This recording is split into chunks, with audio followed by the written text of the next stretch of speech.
มานิมายังหเตพัตตานิธนาปตานิมารานิสัพพะริวารานิอิปุสัมปทานิอุดุเร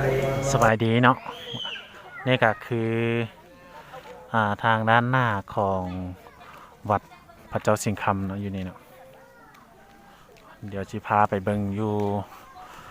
ทางด้านในของวัดเลยเนาะนี่ก็มวลชนมาสักการะบูชาเนาะมาขอพรมาแก้บ้านเนาะนี่เนาะ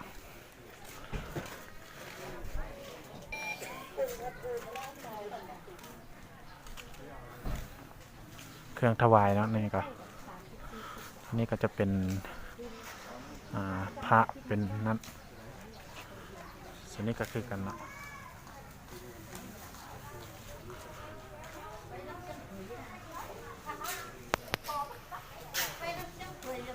จุดนี้จะเป็นห้องบูชาดอกไม้และธูปเทียนนั่นนี่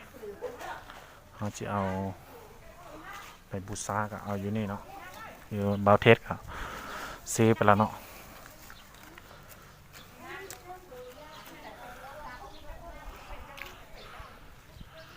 นี่ก็เป็นหอ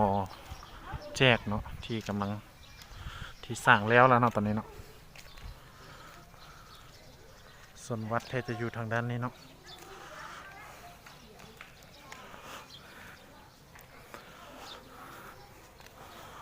หอกองเนี่ย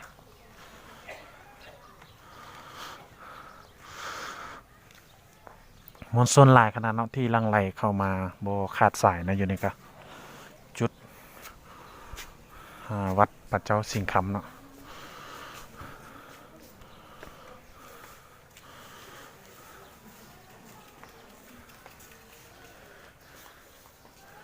เดี๋ยวจะอ้อมบริเวณทางด้านนอกของวัดเบิ่งเนาะอยู่นี่นะ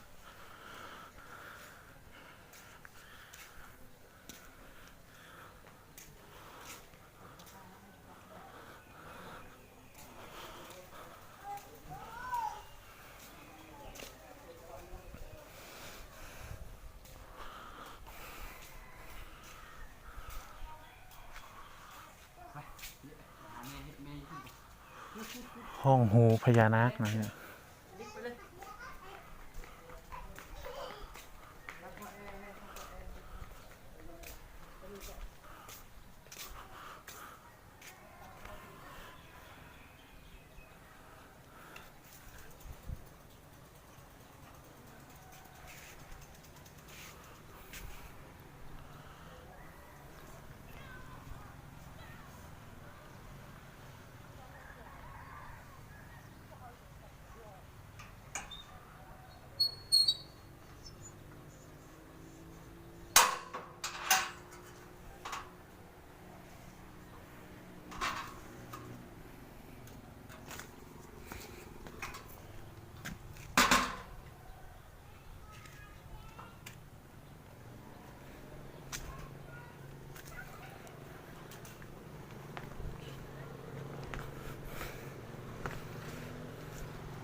อ๋ออยู่นี่จะเป็น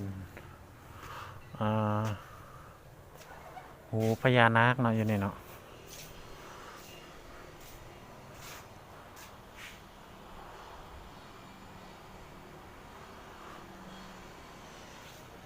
จุด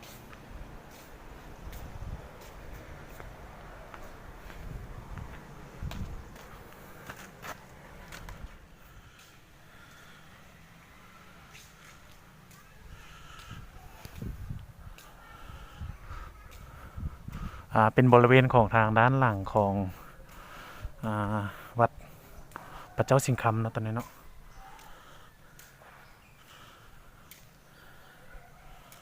ก็เป็นวัดหนึ่งที่ศักดิ์สิทธิ์ของ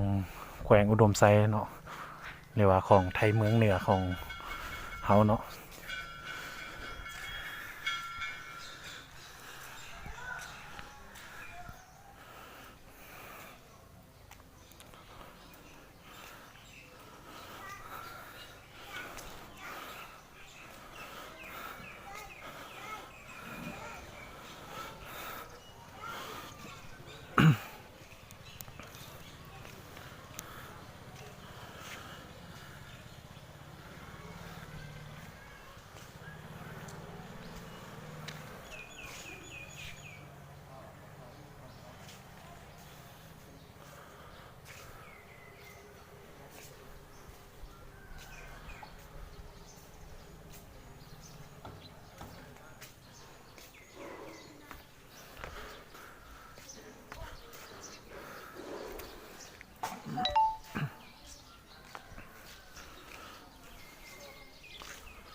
นี่เป็นศาลาธรรมเนาะวัดใหญ่พระเจ้าสิงห์คำนี่เนาะตัวนี้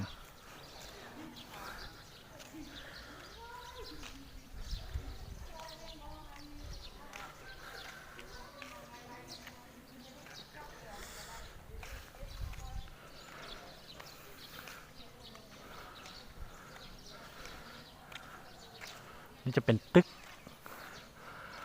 พักหรือว่าจุดพักของอ่าเจ้าอาวาสหรือว่าสมณเณรเนาะอยู่นี่ก็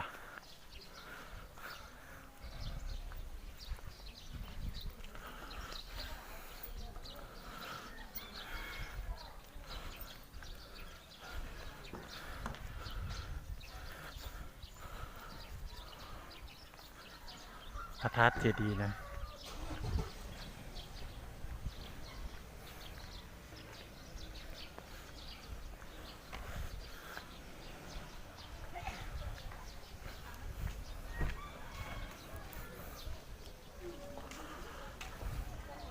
อยู่เรียบทาง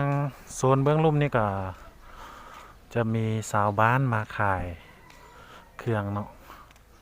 เป็นประเภทเครื่องดื่มบริโภคแล้วก็อุปโภคมีไข่แพนเลยเด้อพี่น้องเนาะ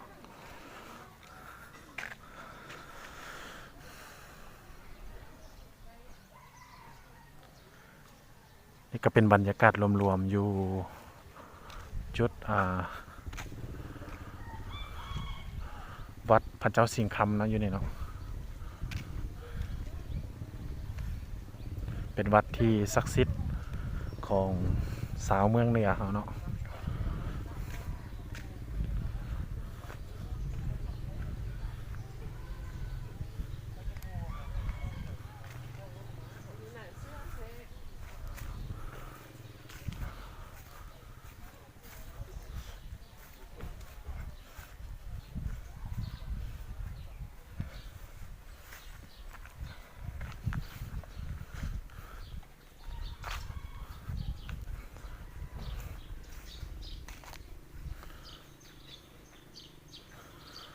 ฮอตแล้วเมืองหลาเนาะ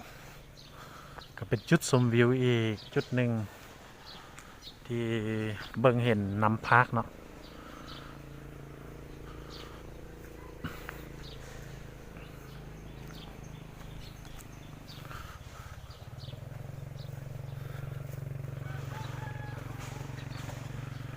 ทางด้านลุ่มนั้นก็จะเป็นสายน้ำพักเนาะ